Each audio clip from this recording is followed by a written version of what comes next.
Oh, hello. So here's an off-the-cuff video while I work on my next masterpiece. And today, keeping it light-hearted, we're going to be talking about rape. Rape. So the story is... it's not funny. So the story is, in short, the singer Kesha has been trying to get out of her Sony contract with this producer, Dr. Luke, who I understand is not a real medical doctor.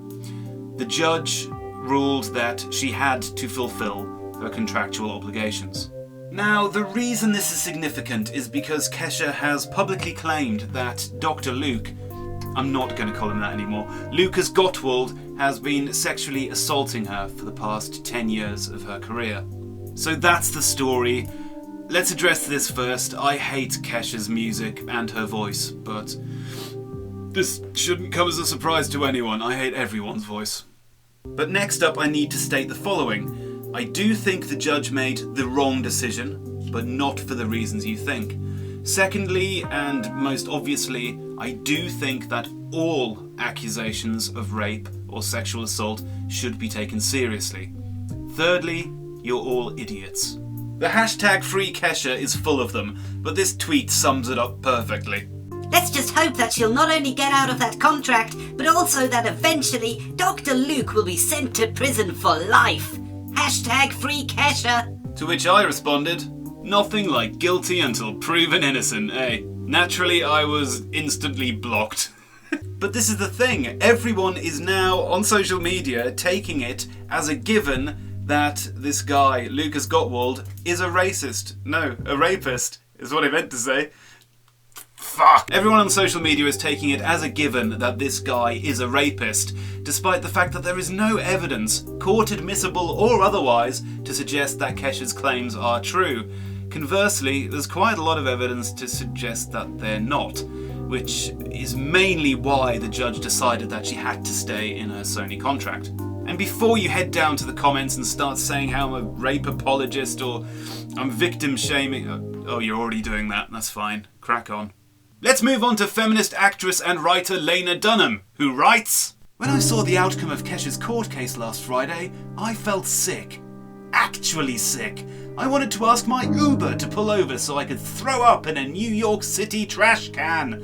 The photos of her beautiful face crumpled with tears, the legally necessary but sickening use of the word alleged over and over in reference to the assault she says she remembers so vividly. It all created a special brand of nausea that comes when public events intersect with your most private triggers." Firstly, Lena, get over yourself.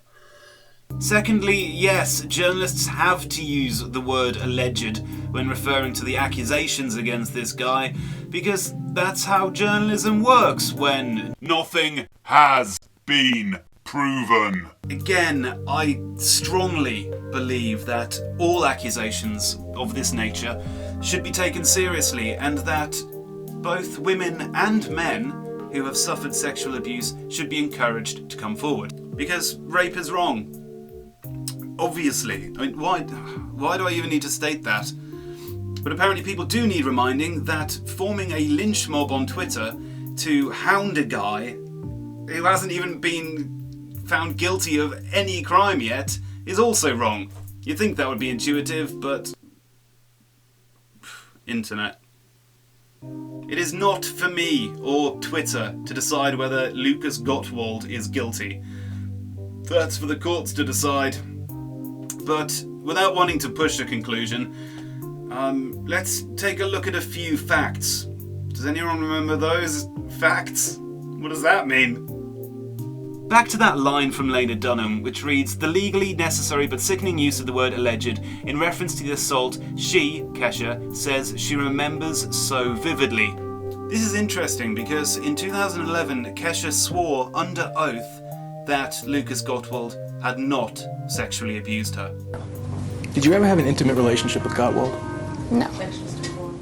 I don't know what my mother told to David. I know that Dr. Luke never made sexual advances at me, so... Were you ever told at any time prior to when you met with David for the first time that Luke had had a sexual relationship of any kind with your daughter? No. Had anyone told you that Gottwald had slipped Kesha a date rape drug? No.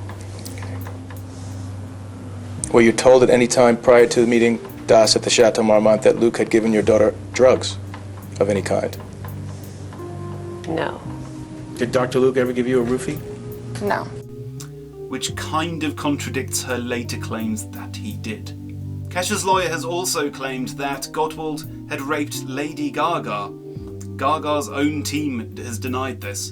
And despite her accusation that this abuse had been going on over the last 10 years, Kesha sent Luke a lovely handwritten birthday card in 2009, and her own mother sent him a letter around this time stating that you are part of our family. And on top of all of this, Kesha had previously asked her fan base to put pressure on Sony into getting her out of the contract. In 2013, she started an online petition, and at the time she said that the contract was stunting her creative growth as an artist. No mention whatsoever of the sexual abuse issues when she set up the petition. She's only just started doing that recently, so I don't think it's implausible that she signed naively a really brutal contract with Sony from a very young age. She's been locked into it ever since, has watched her career tank, and is now using whatever she can to get out of that contract and save her career. And it's working. All this publicity is doing her the world of good. But of course, it is equally, if not more plausible, that sexual exploitation happens in the music industry. Who'd have thunk it? So, who knows? I didn't bring up all those facts because I want us to take Kesha's accusations any less seriously. That's not why I did it. I did it just to demonstrate that it's too complicated an issue to be all reductionist about it on Twitter, and for us all to decide that Lukasz Gottwald is a rapist. It's not for us to decide, it's for the law to decide. Oh no, wait, producer Brad Walsh has decided he is a rapist. That's fine, that's settled then. As for being forced to carry on working with the guy, I wholeheartedly agree that it's silly, but only because, regardless of what the truth is, clearly there is no way the two of them can sustain their contractual obligations under these circumstances. False rape accusations ruin lives. I'm not saying that's what this is, I'm saying we don't have all the facts yet. So, Twitter, put your pitchforks away for now, okay? And if later on Kesha's accusations are proven to be true in a court of law, I will absolutely redact everything I just said. Next video, top 10 ways to enjoy bacon.